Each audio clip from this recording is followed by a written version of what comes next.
Welcome to the Life Promotion Protocol Training for Le Michif Otipamisawak Family and Community Services. Boon Matan, Denise McCuaig de Shinakashan. Good day, and I'm Denise McCuaig. Today you're going to be learning about Jacob and his family, a story written by Maria Campbell in the book Stories of the Road Allowance People, available through the Gabriel Dumont Institute. Jacob and his wife are residential school survivors whose family have been impacted by child welfare. The nature of the reading is written by Maria Campbell to demonstrate the sounds she heard as a child in her Michif community. You will find a difference in the way in which pronouns are used, and that reading out loud, it has been designed to capture the Michif dialect and the accent of the speakers. We're asking you today to consider Jacob and his family as a case study. Think about the things that you have learned in the Life Promotion Protocol training. Use your reflective practice to think about how your unconscious bias, your thoughts, emotions, and feelings about suicide and suicide ideation and responding to those in crisis may come into play. Think about taking those deep breaths and being relational and present in the moment with the individual who is in distress. Think about how those deep breaths can trigger the mirror neurons in the individual who's in crisis and help them to regulate their breathing. If at all, during this time, you find yourself triggered by the content matter, please take the time to look after yourself. I'll begin now reading Jacob. Mr. Pook, he was my grandmother. He come from McCuaig. Dat was before he was a reservation.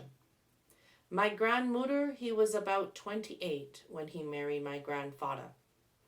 Dat was real old for a woman to marry in dem days. But he was an Indian doctor. I guess that's why he wait so long. Ooh, he was a good doctor too. All the peoples they say dat about him. He doctor everybody that come to him, and he birth all the babies too. Just about everybody my age, my grandmother, he birthed them. He married my grandfather around 1890. Dat old man, he come to him for doctoring, and when he get better, he never leave him again. They get married the Indian way, and after that, my grandfather, he help him with all his doctoring. That's the way he used to be a long time ago. If the woman he work, then the man he help him, and if the man he work, the woman he help. You never heard people's fighting over whose job he was. They all know what they got to do to stay alive. My grandfather, his name, he was Kanap, but the white man's, they call him Jim Boy. So his Indian name, he gets lost. That's why we don't know who his peoples they are.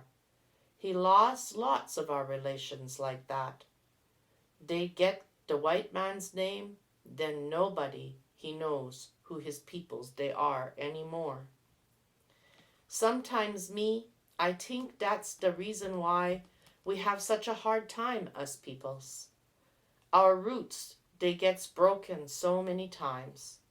He's hard to be strong, you know, when you done got far to look back for help. The white man's, he can look back for thousands of years, 'cause he write everything down. But us peoples, we use the membering, and we pass it on by telling stories and singing songs. Sometimes we even dance the membering. But all this trouble, he start after we get the new names. He come a new language on a new way of living. Once, a long time ago, I could have told you the story of my grandfather Kanap and all his peoples, but no more. All I can tell you now is about Jim Boy and his story. He's not very old. When my grandmother, Miss Stupuch, he never gets a white man's name on him. He knowed lots of stories. That old lady, he even knowed the songs. He always used to tell me one about an old man called Jacob. That old man, he done lived too far from here.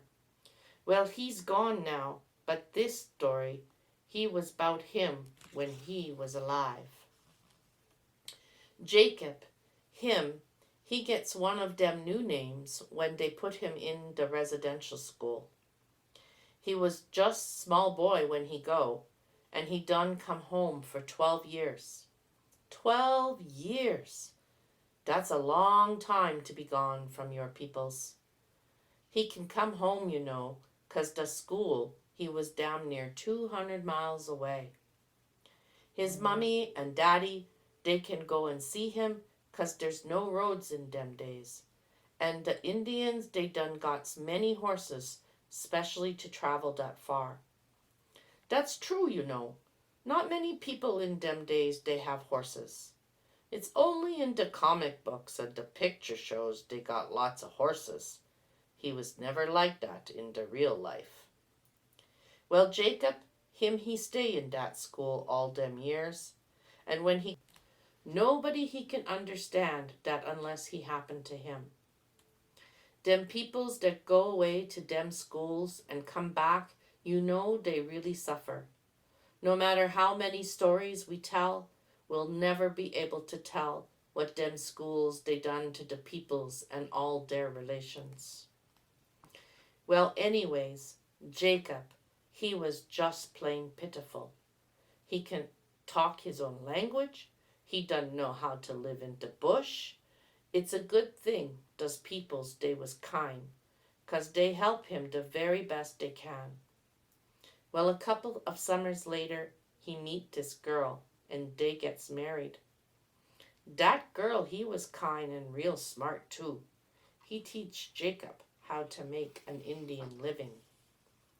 They have a good life together, and after a few years, they have a boy. Not long after that, they raised 2 little girls that was orphans. Jacob and his wife, they was good peoples. Both of them, they was hard working, and all the peoples, they respect them, and they come to Jacob for advice. But the good times, they was too good to last, 'cause one day, the priests, they comes to the village with the policemen's. They come to take the kids to the school. When they get to Jacob, his house, he tell them they can't take his kids.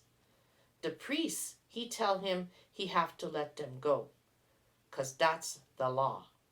Well, the priest, he have a big book, and that book, he got the names of all the kids, all who they belongs to. He opened that book and asked Jacob for his name, and then he look it up. Jacob, he say, you know better. You went to the school, and you know the education, he's important. My grandmother, Mitstupuk, he say, Jacob, he tell that priest, yes, I go to the school, and that's why I don't want my kids to go. All there is in that place is suffering. The priest, he wasn't happy about that, and he say to Jacob, but the peoples, they have to suffer, Jacob, 'cause the Jesus, he suffer. But the Jesus, he never lose his language and his peoples, Jacob tell him. He stay home in his own land, and he do his suffering. Well, the priest, he gets mad, and he tells him it's a sin to think like that, and he's going to end up in purgatory for them kind of words.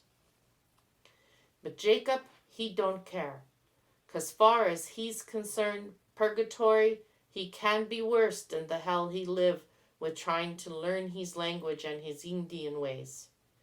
He tell that priest he don't even know who his people they are. The Jesus, he knowed his mummy and daddy, Jacob, he tell him, and he always knowed who his people they are. Well, the priest, he tell him, if he wants to know who his peoples they are, he can tell him that, and he open in the book again. Your dad, his Indian name, he was Achak. The priest, he say, I think that means star in your language. He never gets a new name because he never become a Christian. Jacob, he tell my grandmother that when the priest, he says his dad, his name, his wife, he start to cry real hard. Jacob, someday you'll thank the God we done this, the priest, he tell him. And they start loading up the kids on the big wagons.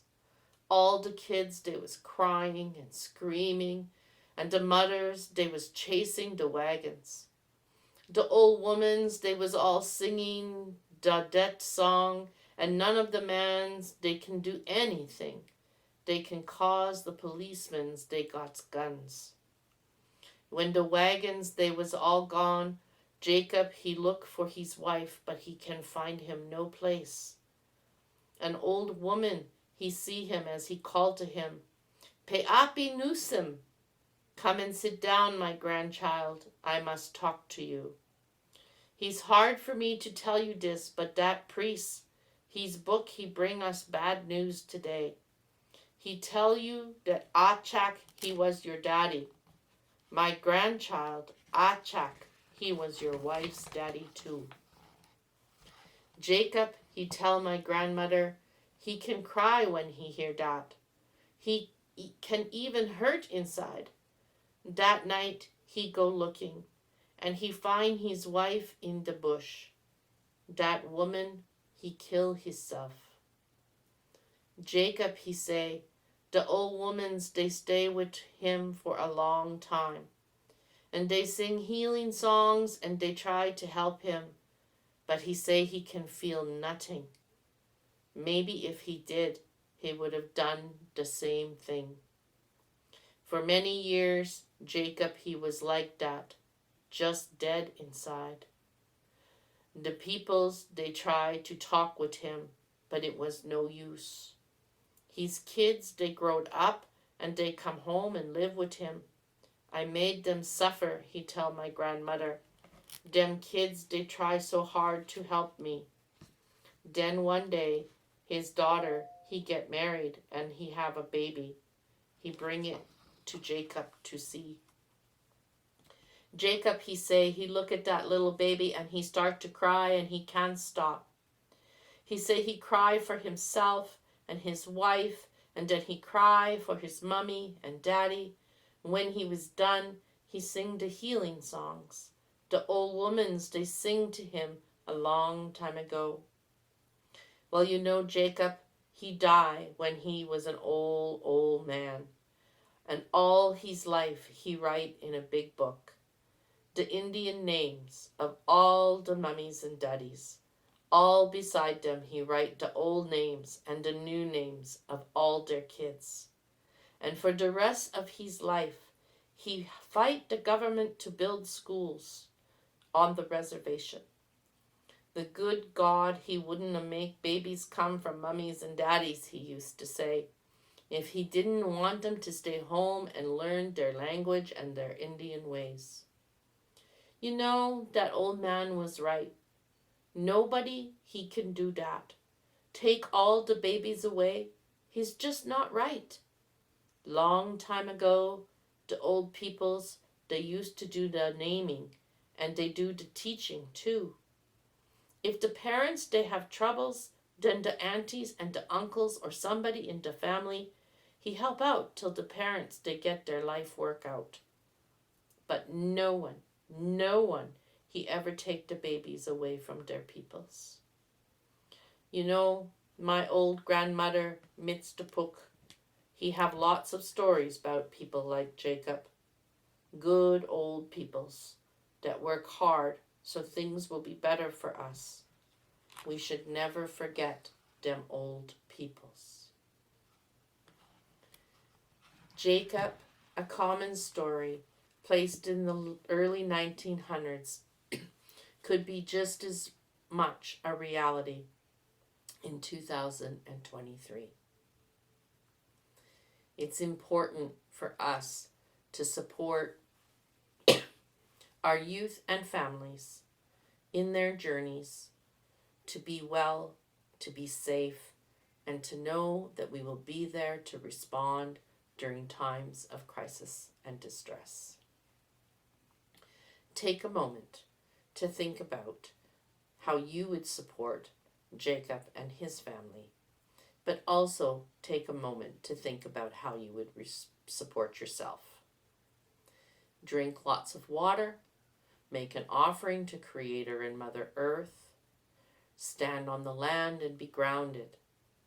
Take the time to create your own safety and wellness plan. And Marcy, thank you for listening.